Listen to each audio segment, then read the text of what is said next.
Hello everybody and welcome to the Fashionably Late Night Show with your best dressed host, me, Claytiana. Hello everybody and welcome to the first episode.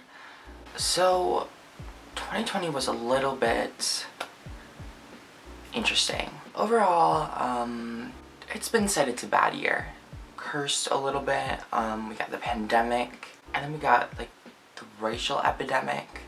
So really just lots of problems. However, there was one shining star to come out of the 2020 year, and that would be women in rap.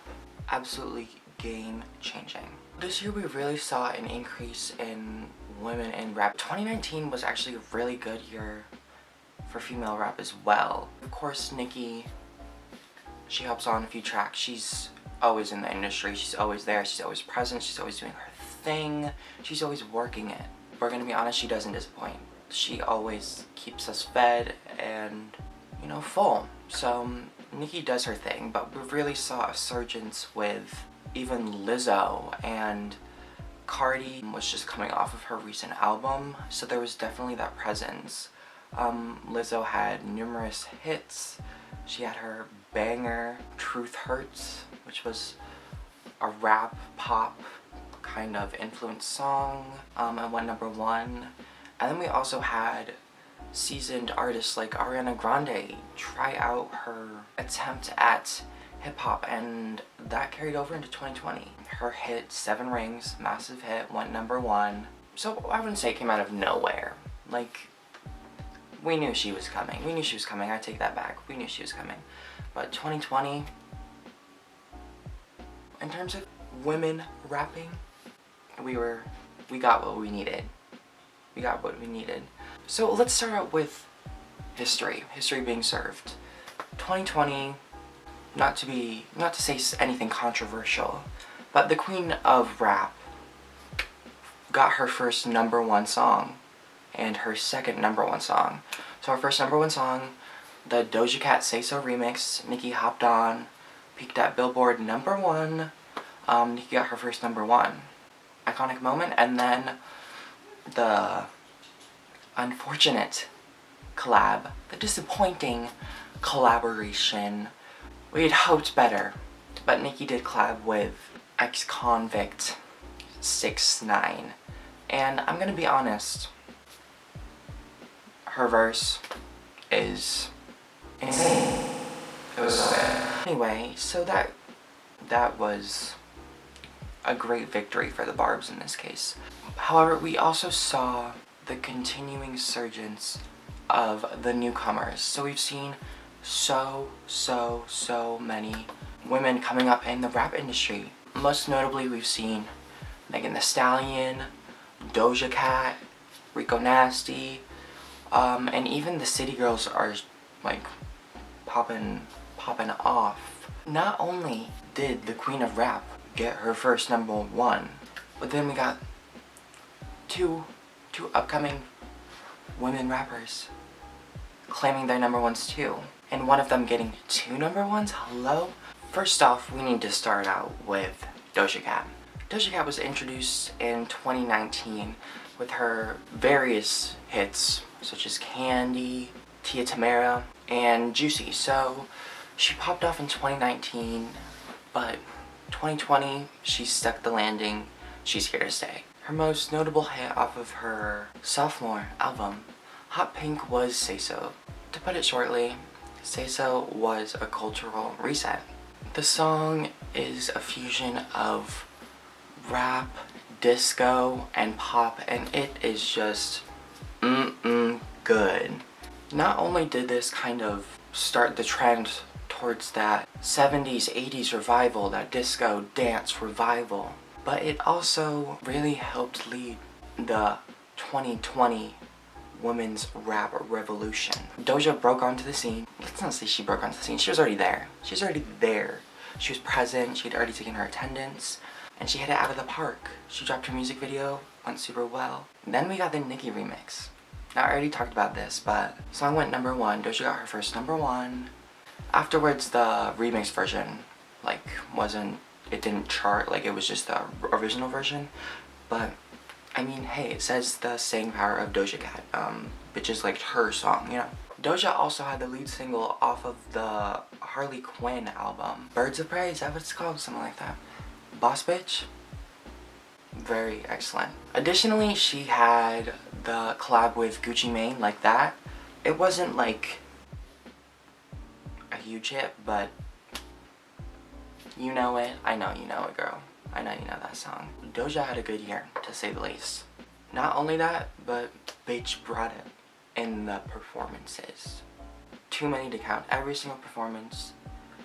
Iconic. And I'm gonna be honest, we really saw this with lots of artists this year. Everybody brought it in the visuals, but there's something different with Doja. You know, she switched up the song. She would do genre bending. The Say So rock version performance. Take my money. Take my money. Doja did run into a little bit of controversy after she tweeted that she would post her nudes if she went #1, so all the boys were excited. However, when it went #1, she didn't do that, because, you know, it was obviously a joke. But the boys were mad. The boys were very mad. They tried to cancel her.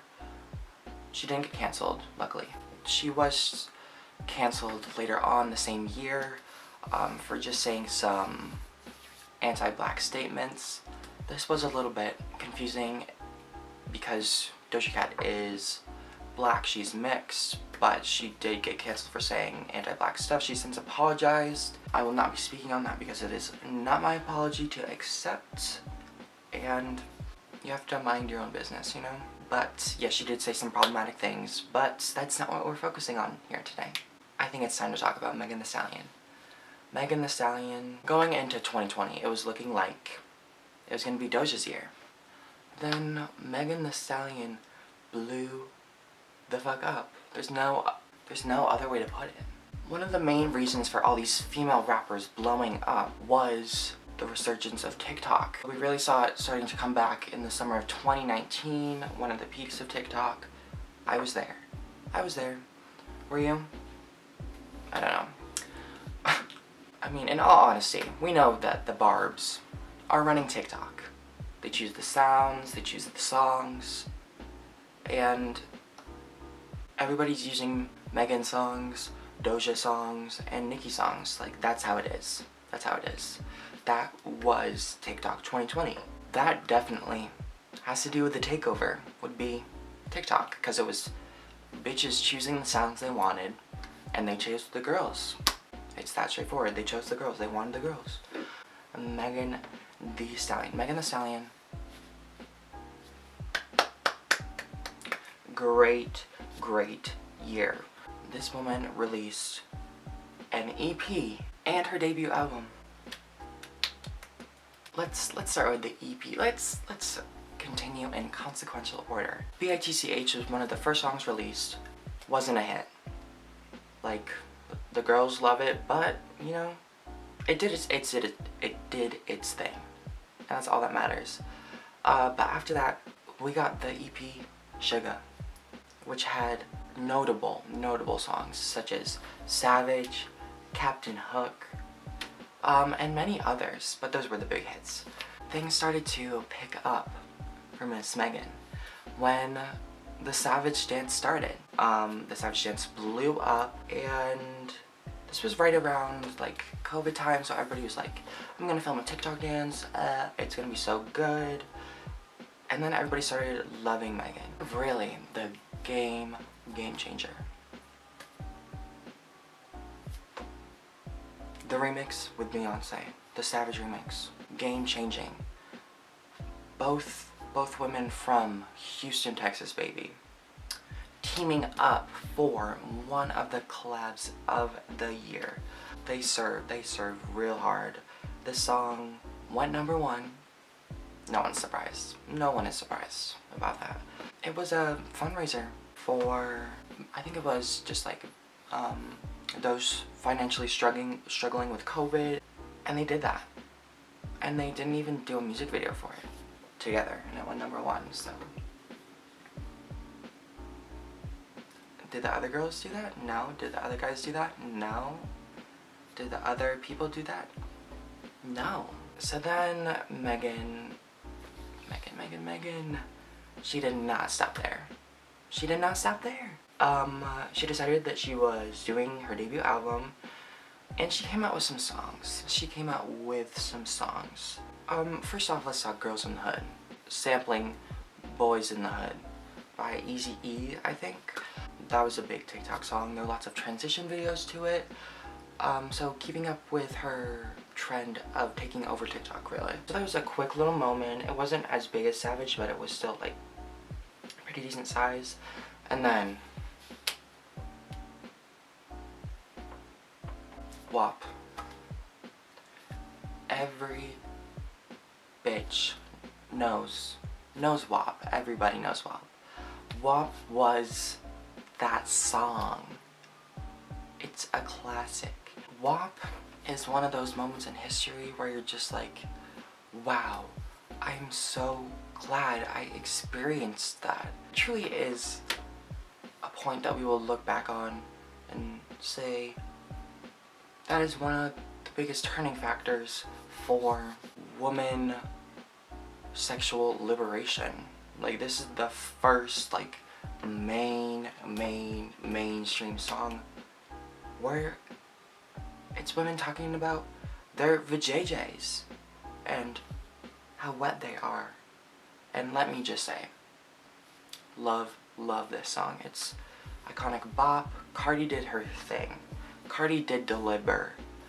Not really gonna touch on Cardi that much in this video, but like, she delivered. She did her thing. Like, she served it out of the park. She hit the home run. Well, actually, I would say Megan hit the home run. Megan's verses in these are insane, and WAP took over. The WAP music video, the WAP dance on TikTok. You could not escape this song. Even the conservatives were talking about it. Ben Shapiro, wet ass P-word. I know we're gonna mind our own business, right, Mr. Ben?